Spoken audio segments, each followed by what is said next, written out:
നമസ്കാരം. അരക്കില്ലത്തിൽ നിന്ന് തുരങ്കം വഴി രക്ഷപ്പെട്ട പാണ്ഡവർ ഗംഗാനദി കടന്ന ശേഷം നടന്ന് ഒരു കൊടുങ്കാട്ടിൽ പ്രവേശിക്കുകയാണ്. തളർന്നും ദാഹിച്ചും അവർക്ക് നടക്കാൻ വയ്യാതെയായി. എവിടേക്കാണ് തങ്ങൾ പോകുന്നത് എന്നൊന്നും അവർക്ക് നിശ്ചയമുണ്ടായിരുന്നില്ല. വെള്ളവും ഭക്ഷണവും ഇല്ലാതെ വനത്തിലൂടെയുള്ള യാത്ര കൊണ്ട് തളർന്നപ്പോൾ പാണ്ഡവർ കുന്തിക്ക് ചുറ്റും ഇരുന്നു. അവിടെ പാണ്ഡവരുടെ അമ്മയായ ഞാൻ മക്കൾ അരികിലുണ്ടായിട്ട് കൂടി ദാഹിച്ച് പൊരിയേണ്ടി വന്നിരിക്കുന്നു. കുന്തി ഇങ്ങനെ പറഞ്ഞു പോയപ്പോൾ അത് ഭീമനെ വളരെ വിഷമമുണ്ടാക്കി. അപ്പോൾ പരന്നു നിൽക്കുന്നൊരു പേരാലിൻ്റെ ചുവട്ടിൽ അവരെ സുരക്ഷിതരായിട്ട് ഇരുത്തിയിട്ട് ഭീമൻ വെള്ളം അന്വേഷിച്ച് പുറപ്പെട്ടു. അരികിൽ തന്നെ വെള്ളം കണ്ടെത്തിയ ഭീമൻ വെള്ളവും കൊണ്ടുവന്നപ്പോൾ അവർ വെറും മണ്ണിൽ ഗാഢനിദ്രയിൽ ഇരിക്കുകയാണ്. ആ കാഴ്ച ഭീമനെ വേദനപ്പെടുത്തി.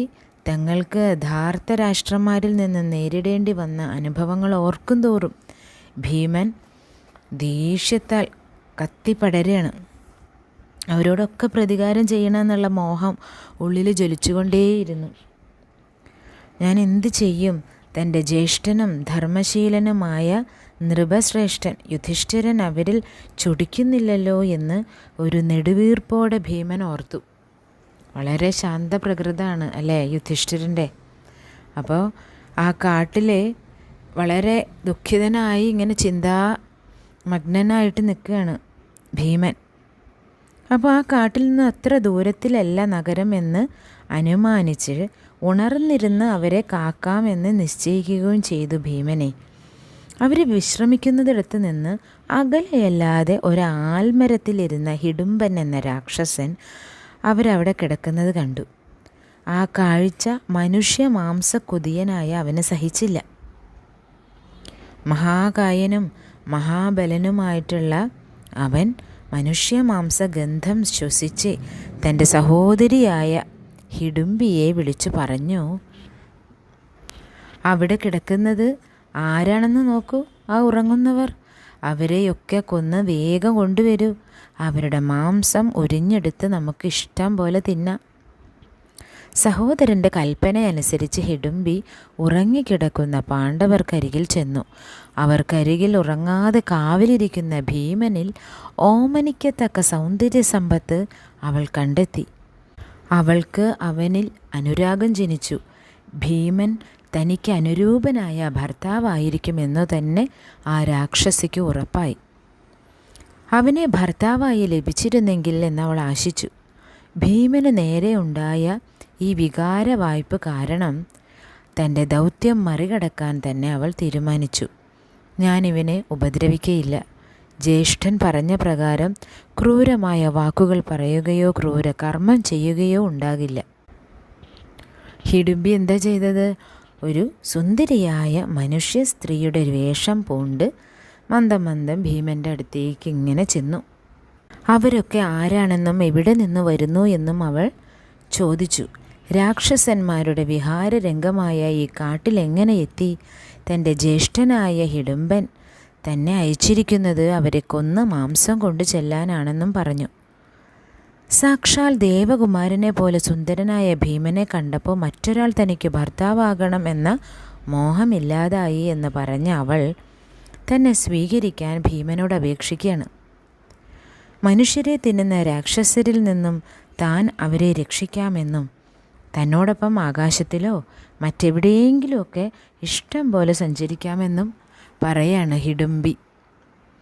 തന്നെ വിവാഹം കഴിച്ചാലത്തെ ഗുണങ്ങൾ പറഞ്ഞ് ആകർഷിക്കാൻ ശ്രമിക്കുകയാണ്. പക്ഷേ ഭീമസേനൻ അവളുടെ പ്രലോഭനങ്ങൾക്കൊന്നും വഴിപ്പെട്ടില്ല. ഉറങ്ങുന്ന അവരെ ഉപേക്ഷിച്ച് പോകാനോ അവരെ ഉണർത്തി രാക്ഷസി നിർദ്ദേശിച്ചതുപോലെ അവളുടെ പരിരക്ഷ തേടാനോ ഒന്നും ഭീമൻ തയ്യാറായില്ല. ഭീമൻ പറഞ്ഞു, രാക്ഷസന്മാർക്ക് എൻ്റെ പൗരുഷം നേരിടാൻ കഴിയില്ല. മനുഷ്യർക്കും ഗന്ധർവന്മാർക്കും യക്ഷന്മാർക്കും അതിന് കഴിയില്ല. നീ ഇവിടെ നിന്ന് പോയാലും ഇല്ലെങ്കിലും കൊള്ളാം, എനിക്കത് പ്രശ്നമല്ല. വേണമെങ്കിൽ നിൻ്റെ സഹോദരനെയും ഇങ്ങോട്ട് അയച്ചോളൂ. വളരെ നേരമായിട്ടും സഹോദരി തിരികെ വരാതിരുന്നപ്പോൾ ഹിഡുംബൻ വല്ലാതെ ക്രുദ്ധനായി മരത്തിൽ നിന്ന് താഴെ ഇറങ്ങി അവൻ പാണ്ഡവന്മാർക്ക് അരികിലേക്ക് നടന്നു. അവൻ വരുന്നത് കണ്ടപ്പോൾ ഹിഡുമ്പി ഭീമനോട് പറയാണ്, ജ്യേഷ്ഠൻ ഇതാ വരുന്നു, നിങ്ങളെല്ലാം എൻ്റെ ചുമലിൽ കയറൂ, ഞാൻ നിങ്ങളെ രക്ഷപ്പെടുത്താം. ഇത് കേട്ടപ്പോൾ ഭീമൻ പുഞ്ചിരിച്ചു. നീ ഒട്ടും ഭയപ്പെടേണ്ട, എന്നിൽ ജീവൻ തുടിക്കുമ്പോൾ ഇവൻ ജീവിക്കയില്ല. ഞാൻ ഇവനെ നിൻ്റെ മുന്നിൽ വെച്ച് തന്നെ കൊല്ലും. ഞാനൊരു മനുഷ്യനായതുകൊണ്ട് എന്നെ പുച്ഛിക്കല്ലേ. ഭീമൻ്റെ സംസാരം എല്ലാം ഹിഡുമ്പൻ കേട്ടു. ഒരു മനോമോഹിനിയായി ഭീമനോട് സല്ലപിക്കുന്ന സഹോദരിയെയും കണ്ടു. അവൾ ആ പുരുഷനെ കാമിച്ച് നിൽക്കുകയാണെന്ന് മനസ്സിലാക്കിയ ഹിഡുമ്പന് അതിയായ കോപം വന്നു. അവൻ സഹോദരിയെ കൊല്ലാൻ മുമ്പോട്ട് ആഞ്ഞു. ഉറങ്ങുന്നവരെ ഉണർത്തേണ്ടെന്നും ആ സ്ത്രീ തന്നെ കാമിക്കുന്നു എന്നും അവളെ ഹനിക്കേണ്ട കാര്യമില്ല എന്നും അതിനു മുമ്പ് തന്നോടൊന്ന് പിടിച്ചു നോക്കാനും ഭീമൻ ഹിഡുമ്പനെ വെല്ലുവിളിച്ചു. ഭീമൻ തുടരുകയാണ്, എൻ്റെ മുമ്പിൽ വെച്ച് ഒരു പെണ്ണിനെ കൊല്ലേ, ഞാൻ ഒരിക്കലും അത് അനുവദിക്കില്ല. അനവധി മനുഷ്യരെ കൊന്നു തിന്ന് ഈ കാടിനെ കെടുത്തിക്കളഞ്ഞവനാണ് നീ. ഇന്നത്തോടെ അത് അവസാനിപ്പിക്കാം. ഈ കാട് രാക്ഷസമുക്താക്കാം. ഹിഡുമ്പൻ ഭീമൻ്റെ വെല്ലുവിളി സ്വീകരിച്ച് നേരിടാൻ തന്നെ തീർച്ചപ്പെടുത്തി. വളരെ കടുത്ത പോരാട്ടമാണ് ഭീമനും ഹിഡുമ്പനും തമ്മിൽ പിന്നെ അവിടെ ഉണ്ടായത്. ഭീമൻ്റെ അമാനുഷിക ശക്തിക്ക് മുമ്പിൽ ഹിഡുമ്പൻ ആരുമായിരുന്നില്ല. സമരബഹളം കേട്ട് ഉറങ്ങണവരൊക്കെ ഉണർന്നു. ധർമ്മപുത്രാദികളും അമ്മയും തങ്ങളുടെ മുന്നിൽ നിൽക്കുന്ന ഹിഡുമ്പിയെ കണ്ടു. അവളുടെ അലൗകിക സൗന്ദര്യം കണ്ട് അവരെല്ലാം അത്ഭുതപ്പെടുകയാണ് ഉണ്ടായത്. അവൾ ആരാണെന്നും എന്തിനു വന്നു എന്നുള്ള കുന്തിയുടെ അന്വേഷണത്തിന് അവൾ തന്നെക്കുറിച്ചുള്ള എല്ലാ വിവരങ്ങളും പറഞ്ഞു. താൻ ഭീമനിൽ അനുരക്തയായി പോയെന്നും ഇപ്പോൾ ഭീമനും തൻ്റെ സഹോദരനായ ഹിഡുമ്പനും തമ്മിൽ പോരാട്ടം നടന്നുകൊണ്ടിരിക്കുകയാണെന്നും പറഞ്ഞ് അവൾ ആ ഇടം അവർക്ക് ചൂണ്ടിക്കാട്ടി കൊടുക്കുകയാണ്. അവൾ ചൂണ്ടിയ ദിക്കിലെ കടുത്ത പോരാട്ടമാണ് നടക്കുന്നത് കണ്ടത്. താൻ അവനെ ഇപ്പോൾ വീഴ്ത്താമെന്ന് അർജുനൻ പറഞ്ഞെങ്കിലും ഭീമൻ അനുവദിച്ചില്ല. അവനെ കൊല്ലാൻ ഇനിയും വൈകിക്കുന്നത് ബുദ്ധിപൂർവക ആയിരിക്കില്ല എന്നുള്ള അർജുനൻ്റെ അഭിപ്രായം സ്വീകരിച്ച് ഏറ്റവും അമർഷണനായ ഭീമൻ ഹിഡുമ്പനെ നിലത്ത് വീഴ്ത്തി അവനെ ഞെക്കിക്കൊന്നു. അപ്പോൾ പാണ്ഡവരെല്ലാം വളരെ സന്തോഷിച്ചു, ഭീമനെ അഭിനന്ദിച്ചു. നഗരം വളരെ അകലെയല്ലെന്ന് തോന്നുന്നു എന്നും ദുര്യോധനൻ കണ്ടുപിടിക്കാതിരിക്കാൻ ഉടൻ അവിടെ നിന്ന് പോകണമെന്നും അർജുനൻ പറയാണ്. അവർ5 പേരും അമ്മയോടുകൂടി പുറപ്പെട്ടു. കൂടെ ഹിഡുമ്പിയും.